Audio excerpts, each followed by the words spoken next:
Hey everybody, welcome to the Daily Friend, the Friday edition, the weekly roundup, where I have colleagues in studio and we're going to chat about the topical stuff that happened in the week. And this episode will have a particular focus on the economy because I think a lot of you, if I watch the comments and some of the interactions we've been having online, are particularly worried around the state of things and the confusion that we're seeing from not only the ANC, but also the myriad of mainstream media pundits and journalists who seem to be downplaying this as just another spat in the ANC, and no one sees the significance of what's happening. Speaking about the significance of what's happening and the real solid analysis, you'll find that on the Daily Friend website at dailyfriend.co.za. All of our writers are on there. Solid analysis, good news pieces, and edited by our very Sarah Gon, who you guys know as being a regular feature on the show. I'm not alone. I have a special panel with me today. I'm going to start from the end and work my way in. We've got Gabriel Krauser, who's one of our writers and analysts here at the Institute of Race Relations. Good morning. Morning, Sihle. And we have, of course, the head honcho himself, Frans Cornier. Good day, sir. Sihle, hello. Hello. And a special new face, I think, for a lot of us on the Daily Friend, Mr. Ian Cruickshanks, who's the head of economic policy at the Center for Risk Analysis. How are you doing, good sir? Very well, and this must be a special occasion. You referred to me as Mr. Oh, there you go. Lots of respect being accorded on the show. That's how we roll. Fellas, it's been a roller coaster week in terms of the political rhetoric and just really the shenanigans from those within the elite in this country on messages of the economy front. I'm going to segue to you first, just to set the agenda as to really what we saw this week and how much of a cluster mess it is. Yes. No, it is that, Sihle. I mean, let's recap quickly. We start the week with economic growth data that shows the stagnation over the year, contraction quarter on quarter. That evening, the ANC has a press conference and their Secretary General announces that the party will proceed to investigate a policy that he calls quantity easing, which is essentially the manufacturing of money. In the aftermath of that, a whole lot of things happen. The finance minister, the head of economic policy at the ANC, two people, they come out and kind of suggest that this isn't what the ANC intends to do. On the back of that, the Communist Party, which commands now much of the cabinet, comes out with a comment saying that, no, in fact, this is something that we would consider doing. Following that, there's a to and fro between them, and this goes on for a couple of days. Remember that these two, the finance minister and the head of economic policy, Enoch Godongwana, are both probably on the way out. The minister's reluctant. We're told he was late for his parliamentary swearing in, which suggests that you're not 100% focused on the job.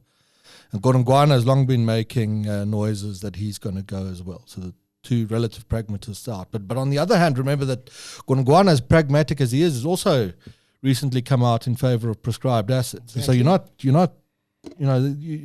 these things aren't as clear cut as the media makes them out to be. Cyril Ramaphosa, then the governor of the bank is said to have said that the barbarians are at the gate. Yes. His quote with regard Wonderful. to monetary policy. We've skipped through a few other comments along the way. Ramaphosa himself comes out with a statement in which he says the following: "It is our desire for the Reserve Bank to be publicly owned. In other words, we want to nationalize it. However, we realize that this will come at a cost, which given our current and fiscal situation is simply not prudent."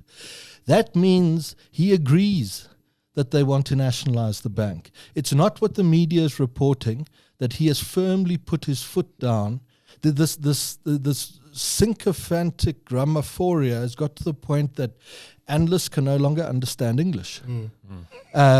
He said, we do want to. It's just a question of the timing. The consequences, I'm sure Ian's going to take us into, but when I sat down for my breakfast meeting this morning, or yesterday evening at dinner, we were at $14.99. When I sat down for breakfast, we were at $15.03.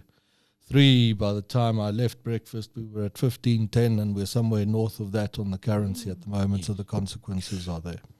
The consequences are there. We're seeing it in the numbers. Ian, I'm going to bring you in here for a moment because I think the numbers is often the part where people sort of glaze over.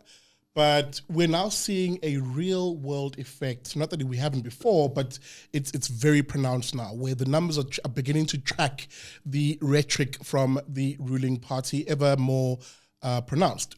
What do you have for us, Ian? Talk us through it. What do we see? What does it really mean to us? What we see primarily is a weakening of the rand exchange rate against major currencies. As Francis said, it's going up by so many percent on a daily basis. What does that mean? It means that everything we import is getting more expensive every day. What's that going to do to the cost of living? What's it going to be to those people who are currently unemployed and struggling to put bread on the table? It's going to be even more difficult. I think where are we going? We're going to the possibility of a social uprising, and I think that government will have to do something about it. What can they do? They're going to have to import. They're going to have to have greater social grants. That is where their revenue is going to go. Got to keep people alive after all. And I think that means there'll be very little going into infrastructure development and helping the economy to get going sooner rather than later. I'm going to open the question up. I want to pose something to the three of you because it became part of the debate this week, but really very shallow analysis in the mainstream media on it. The South African Reserve Bank. Regardless of what your view is on central banking, I have my own views on this, but anyway, we have someone at the helm there who, whatever you say, has held the line against ideologues within the government within political parties. He has held the line, often in a very unpopular way. The Reserve Bank Governor, Lesego Kganyago, what is his role, Ian, excuse me, what is his role in terms of him being the Reserve Bank governor, and what is the role of the bank? And then I'm going to go to you chaps to talk about the assault, verbal at the moment, and rhetoric really, against him. His role is to make sure that government policy, which is written down in the Constitution, Yes. is to maintain, for the Reserve Bank to maintain the value of the rand against international currencies, and to lead to lead to a growth policy in due course. I think that sums it up. Value of the rand, that is a very important thing, isn't it? A lot of Yes, it people is. sort of say, oh, that's just for the rich, inflation is not really a big thing, it's just something the rich worry about. They're wrong, aren't they, Ian? No, absolutely not. South Africa has a high predilection for importing goods that may or may not be able to be produced here. The cost of imports is going up all the time, and that gets to the cost of living of every person, whether they're rich or poor or whatever. The cost of food, of transport, and so on is all getting more expensive. It makes for an uncertain, imbalanced economy. Look, if I can just weigh in here. Yeah. The thing is that we can all be billionaires overnight. It happened in 1930s Germany. It happened in Zimbabwe. Literally a few It years happened ago. in Venezuela now. People are billionaires, trillionaires, gazillionaires. But that's not actually what you want. Yes. You don't want to print money to the point that it's worth nothing. You wipe out middle class savings. You wipe out the sort of working class's ability to enjoy any wealth or accumulate any wealth. So I think Letshego Kganyago's attitude, both on the question of socialism or printing out money to the point where everyone's a billionaire, is unpopular, but he's held the line. And I think it's connected to his attitude towards race.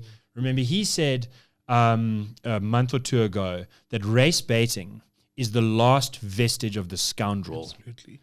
And he was saying it in regards to the EFF in particular, to the fact that they looted the VBS bank almost certainly, and they are exactly the party that proclaims its desire to fulfill the interests of working class and unemployed black South Africans, and yet they're the party that takes the money, and then when criticism comes their way, what do they say?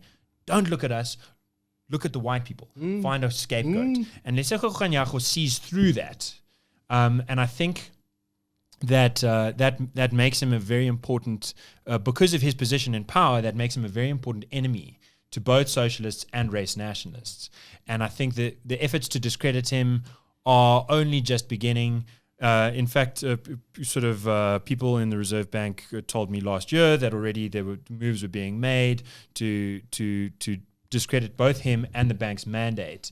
And I think that that'll keep going as long as the ANC's policies make this country poorer, because the bottom line is, when your policies aren't doing what they're supposed to do, the easiest shortcut to take at some point or another, and it's inevitable when policies don't work, is to try and print money to get yourself out of the hole. France, there's a bigger debate here, though.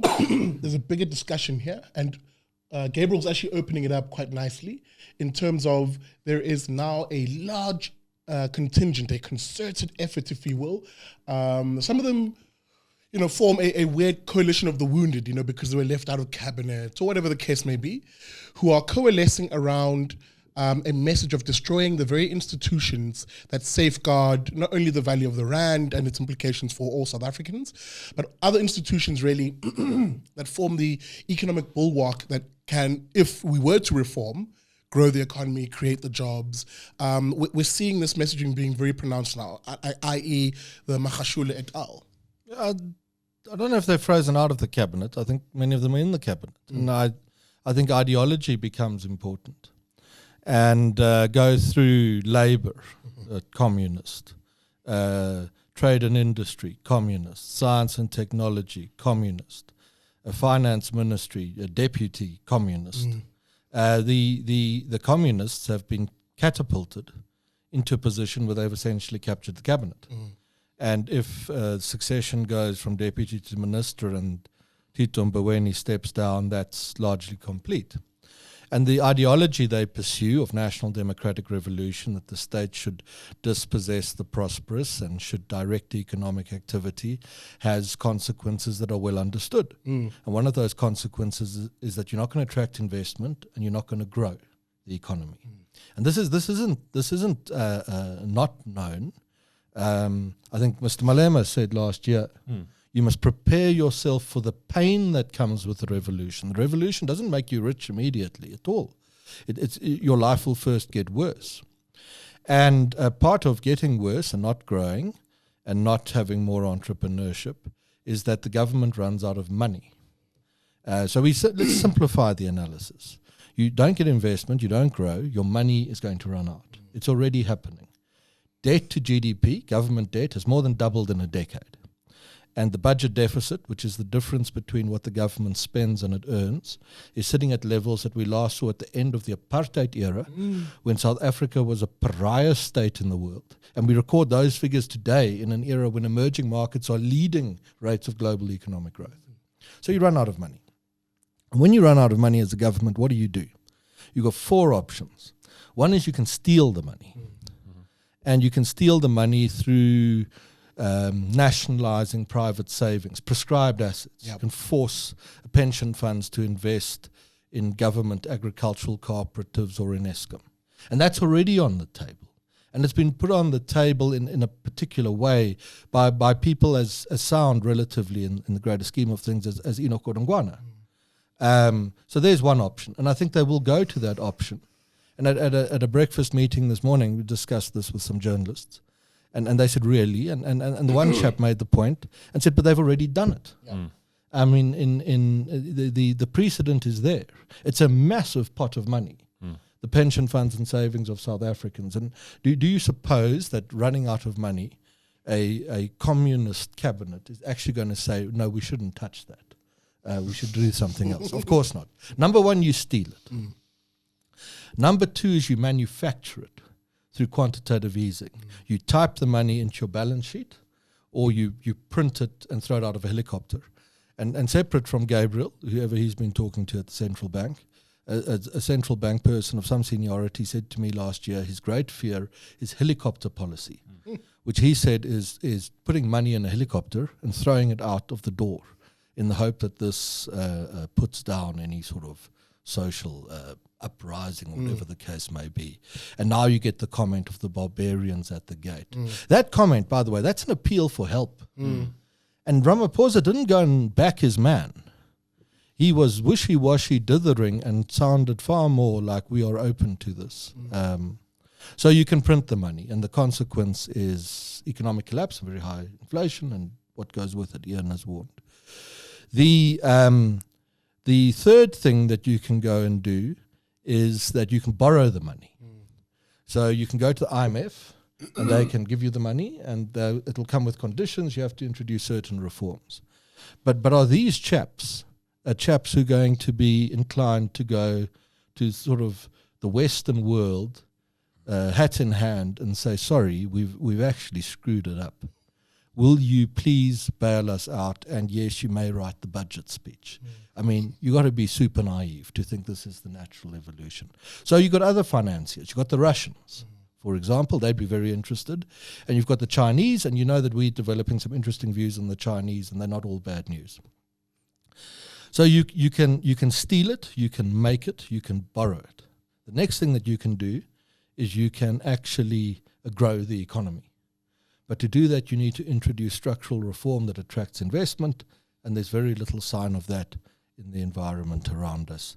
These are the consequences. They're born of an ideology, and the momentum behind that ideology is building very quickly. And I like the fact that you introduced the idea of ideology, because I really want us to just quickly speak to it, and I'll come back to other talking points now.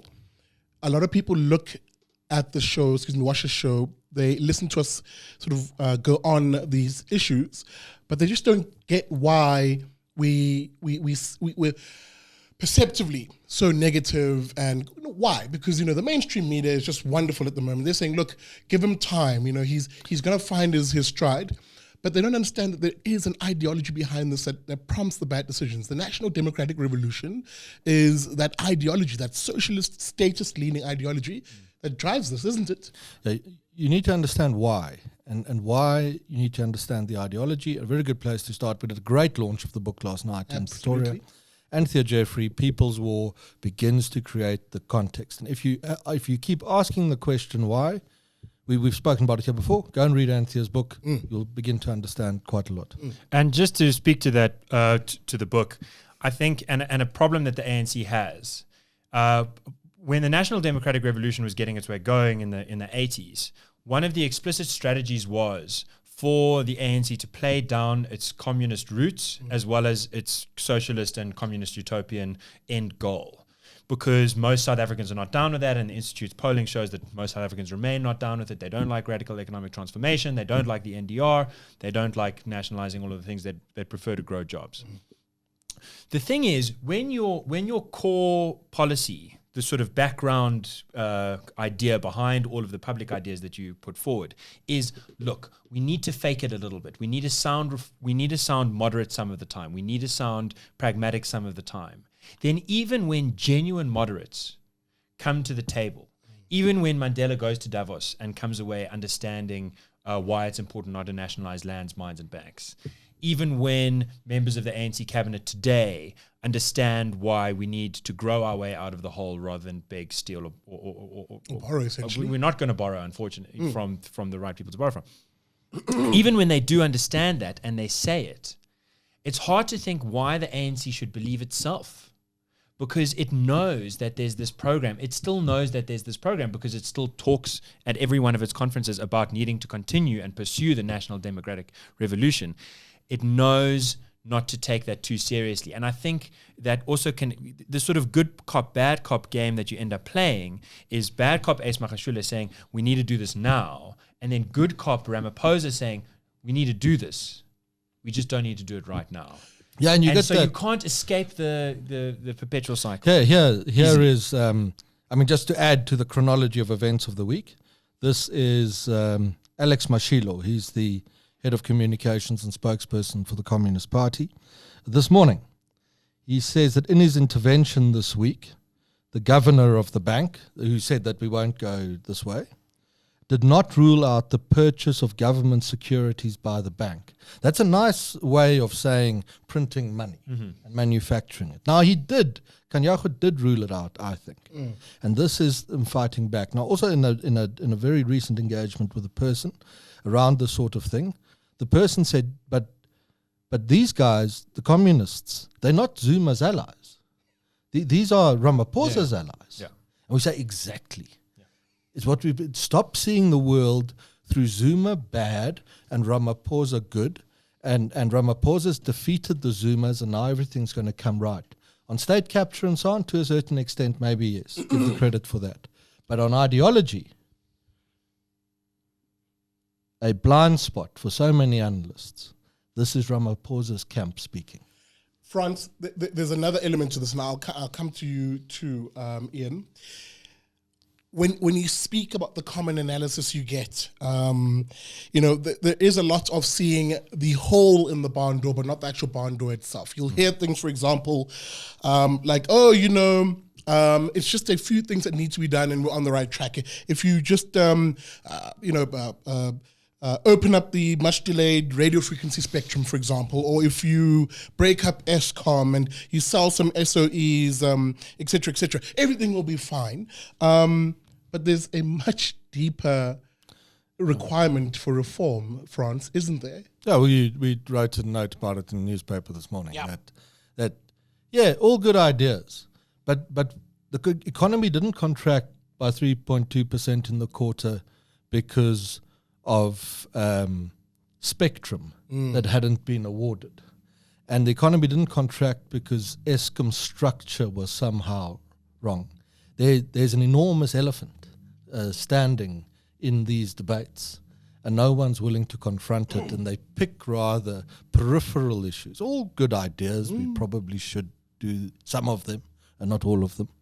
But why this great reluctance to actually confront the heart of the issue, the core of the thing?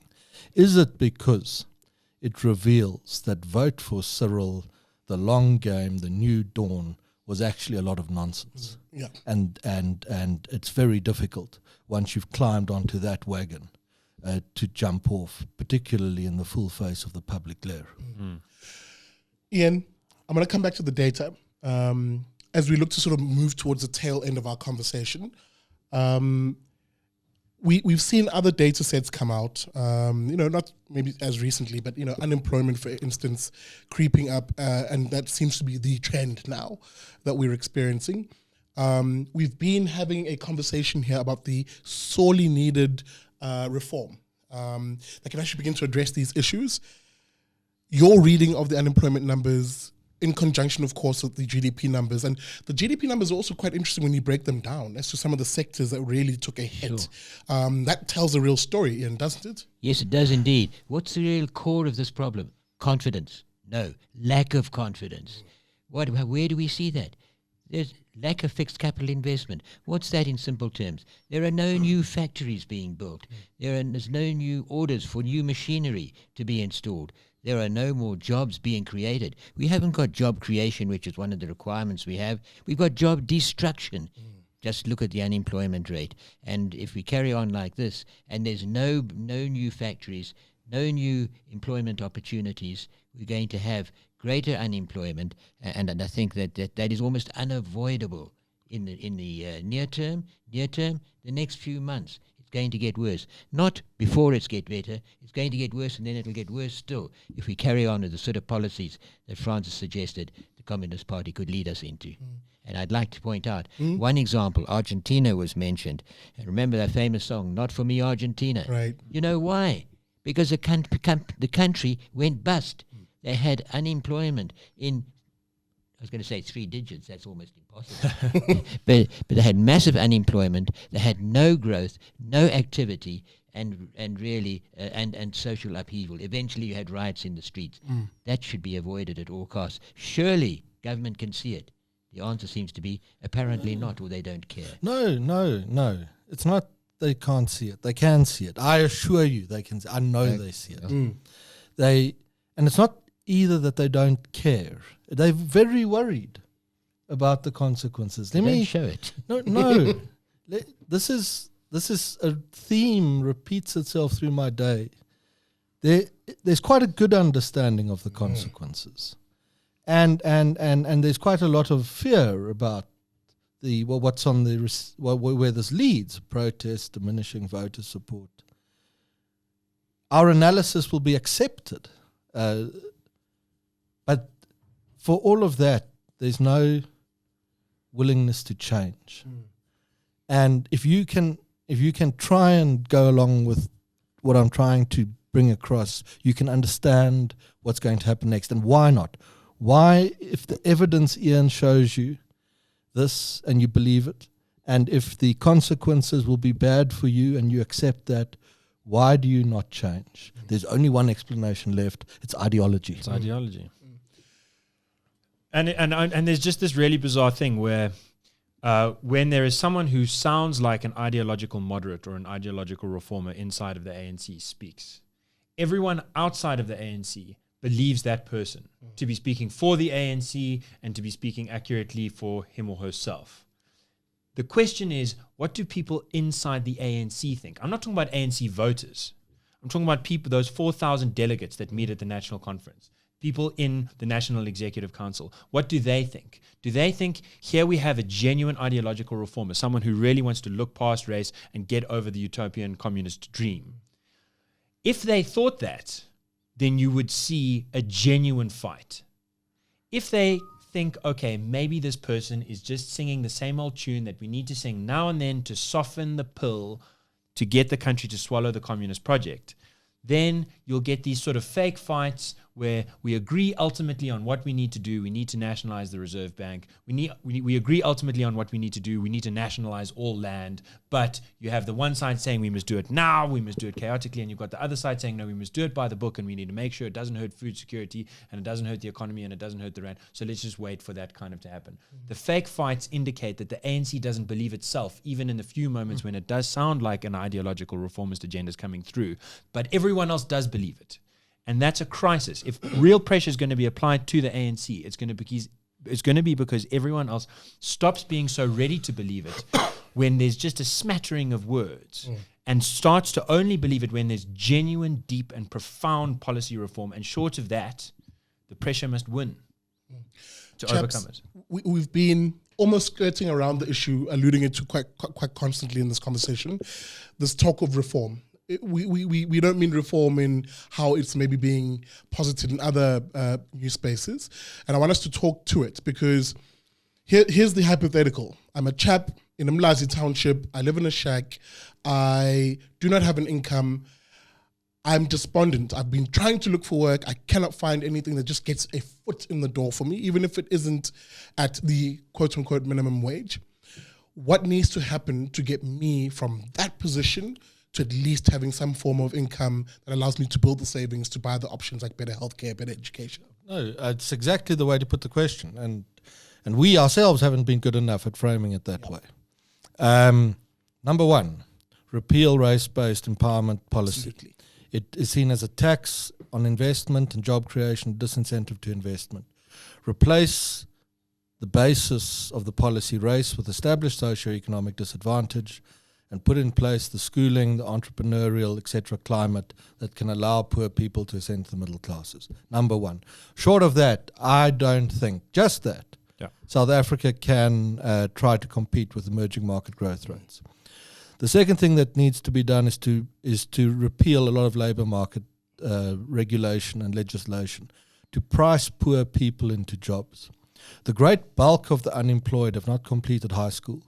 In an economy with a structure of GDPs turned over decades against primary and secondary industries, you need to abandon ideas of decent work, of minimum wages, of a state-directed labour market, and realize that we need to start championing job creators at any price, not so that some poor chap is exploited for the rest of his life. Initially, he may be. It's the hard reality of it. We're not going to pretend it's not the case. But in getting some job, two things happen. One, the dignity of being able to start to look after your family, and perhaps you can learn something. Yep. What you couldn't learn because you were a victim of South Africa's school system. And in time, if you work really hard, maybe your earned income will rise to compete with your welfare income and later exceed it. So labour market regulation. And number three, Ian said, certainty. You're not going to commit money to South Africa if the government suggests that it might one day try and take that money away. It's, again, let's make it simple. It doesn't work because there are other parts of the world where governments don't threaten that, and you can go to them. I think it's The Economist now recently about employment, that for much of the world, unemployment is no longer an issue. Yeah, it's not. Yes. It's not. We're unique, and South Africans don't appreciate that. Unemployment rate officially of almost 30%. I mean, other parts of the world, there's shortages of people to work. And So, empowerment, labour, and take expropriation off the table in all its facets. Do that, and South Africa is then in a position to start to drive the growth curve upwards to reach our country's great and undoubted potential. I just want to add something on security, keeping it back in Umlazi. There's security from a macro investor's point of view. You know, you're sitting in England and you've got a lot of money, where you're going to send it. But there's also security from that guy in Umlazi's point of view. Absolutely. I make some money, I work hard, and then what happens? Exactly. If my TV gets stolen and I report it, is anything going to happen about that? If I buy new school uniforms for my kids and on the way back from school, their shoes get stolen off of their feet and I report it, is something going to happen about that? If working class people, if unemployed people manage to break into the working class and they're not protected if their wealth is not secured, then it also doesn't work. Security needs to be a blanket thing. It needs to be hard and it needs to be done. And we've had this conversation, Gabriel, haven't we, around the idea, because that's a matter of property rights. And, Yes. you know, a lot of people, when you talk about property rights, they just think, oh, it's just the land debate. No. It's the idea that someone can own something that they've worked hard for and know that it's protected, either A, by themselves having the means to protect it, or B, the state playing its actual damn job, which is to protect property rights, isn't it? Yeah.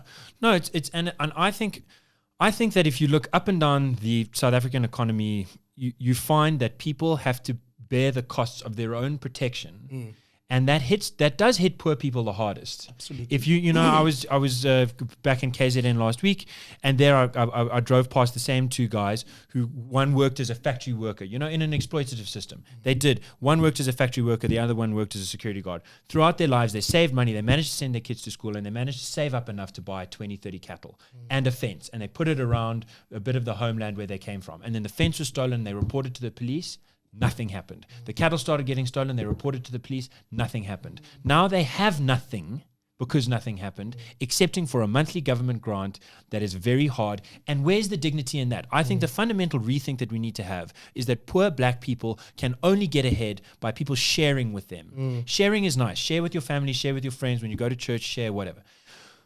Poor black people are going to get ahead by adding value. Absolutely. By working, by doing the same thing that all human beings do when they want to grow and prosper, and that is to add value to other people's lives, and in exchange for Absolutely. that, get wealth that they can accumulate and that is secured by themselves and by a state that protects them from thugs, thieves, whether they're wearing suits and they want to steal your money by printing extra rands out until the rands in your pocket mean nothing, or whether they want to come with a gun and take the 20-year-old car that you managed to scrape enough shekels together to buy. And now what you're told Absolutely is spot that on. the way to get over this, past this, is by nationalising the Reserve Bank, pension funds, and expropriating property without compensation.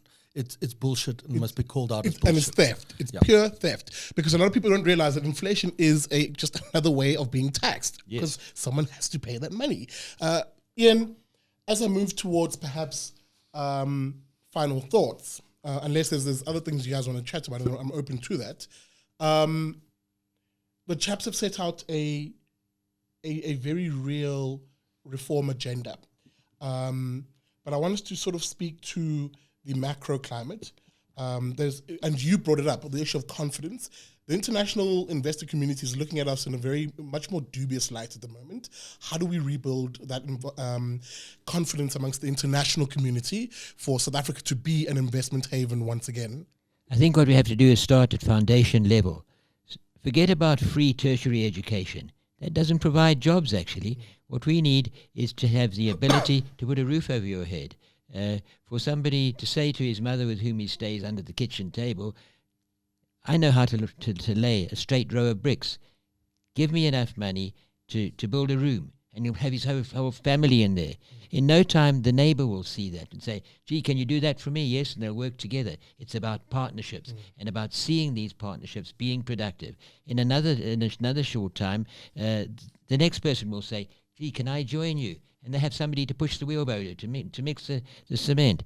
Start at grassroots level. We're not doing that. And I think if that is seen to be happening, if one asks the labourers, what do you want? You see, and you say, and you'll say, no, that's an unfair pay level to be made.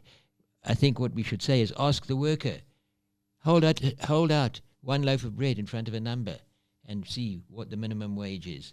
We've got to get used to the fact that half a loaf is better than no bread. Let's be seen to be making a start in that way, instead of with the rules that we have, the government rules that we have, pricing that whole sector out of work opportunities. If that is seen, it will be recognized. It will attract foreigners to come and build their factories here, and that will get the growth phase going. Absolutely. Gentlemen, final thoughts. Also tie in maybe what people can look forward to in terms of your writing, upcoming or planned. Franz? Yeah, Sunday and the Daily Friend, we pick up on Cabinet and the Central Bank a little bit more. And I think, there's also a positive here, Tsikle. A very good thing began to happen towards the end of Mr. Zuma's era, in that previously very naive analysts and commentators began to say that maybe here is a problem. And they diagnosed the problem as corruption and the like around the ANC, but at least they diagnosed it, a problem. And that was a very good thing, and it created a lot of pressure on Mr. Zuma, and eventually he departs the scene. Just in the last week, and we become quite good at these things, the sort of canary in the coal mine sometimes that we are. And we speak to so many groups and organizations. There's enormous disappointment at what has happened around the cabinet announcement and now this stuff and now the dithering of Mr. Ramaphosa. And I think where it's going to lead very quickly is a reassessment of what people had been told to believe. And that creates an opportunity. And the opportunity is to identify that in addition to the terrible corruption of the Zuma era, there was another issue, and that was leftist ideology. And we need to defeat them both if our country is to reach its great potential. Yeah, just to roll on with that kind of positive point. Last night I did an interview about BEE on the SABC, or a debate rather, for half an hour. And the way the debate was framed was very much that BEE has failed. And I think a couple of years ago, it was impossible to come to a debate with that as the starting common premise. Now, the problem was there was a lot of okay, BEE failed. What we need to do is more of it, or what we need to do is BEE with different people. So this personnel, keep the policy as it is, but change the personnel, which is like a classic South African issue to get through. But at least we started from the premise that it failed. And at least when you look at our surveys of most South Africans, they understand. I mean, we have 80%, our surveys indicate 80% of people think that appointments should be based on merit. And then of that, a majority think that there should be training advantages given to people who are disadvantaged, and disadvantage, not race as a proxy, real race. Yeah. And I mean, because the real question is, how do you think you can have a BEE policy that doesn't squeeze the economy and reward black people who grew up, went to private schools, went to nice universities, got flown around the world, their parents are already in parliament or in government or in big business? How are they not going to be the winners in that winner-takes-all those closest to proximity to privilege, if you will? That question is just becoming more and more obvious, and I think it does offer a potential breaking point for the clogged up stasis of ideology. No, you must have no doubt that it does. Our sort of eminence grise here, John Cain Berman, said that apartheid ended in the late 1960s when the government agreed that the Springboks could play an all-black team that included Maoris.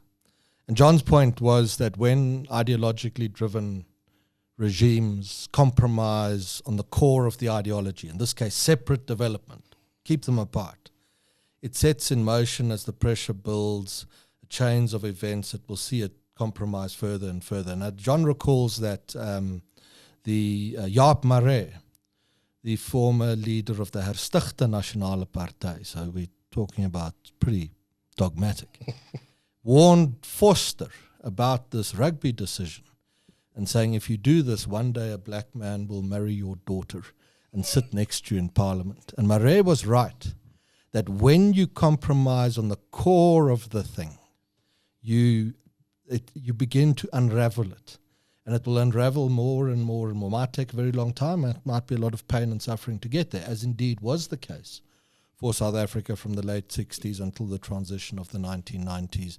But there can be no marker that is more critical as a nascent little indicator of potential reform than when you compromise on the core of the ideology. And when the state broadcaster, because that's what it is, has a show that invites this chap onto it, and the premise of the show is how BE has failed. Wow, there's actually a lot more changing in our society than would meet the eye to many observers. Chaps, let me say thank you very much. Ian, thank you for joining us on this episode. Guys, thank you both. Thank you, Sid. And thank you for continuing to watch the show, support the show, and be a part of the show. We do read some of your comments. I can't read all of them. But we really do appreciate the involvement that you guys show in the show. And I encourage you to involve yourself a bit more by supporting the show. Become a friend of the IRR. This is our crowdfunding campaign where we look to you to support the work that we do here. You can do this by by SMSing your name to 32823. An SMS will cost you R1, and terms and conditions do apply. But hey, maybe you are a millennial or a new kid on the block and you don't know what SMSs are. You're like, SMS, what is that? Then find us online at irr.org.za/join, where you can sign up a monthly debit order there to join the other South Africans who are donating between 70 and 90 Rand a month.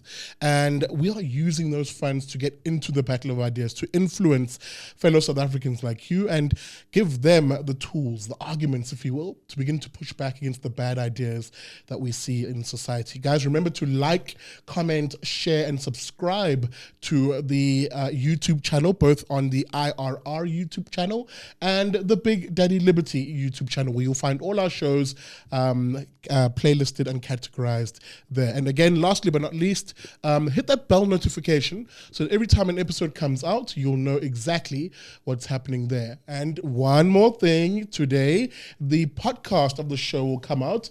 You'll find that by searching the IRR page on iono.com. Guys, thank you so much for watching. We'll see you next week on The Daily Friend.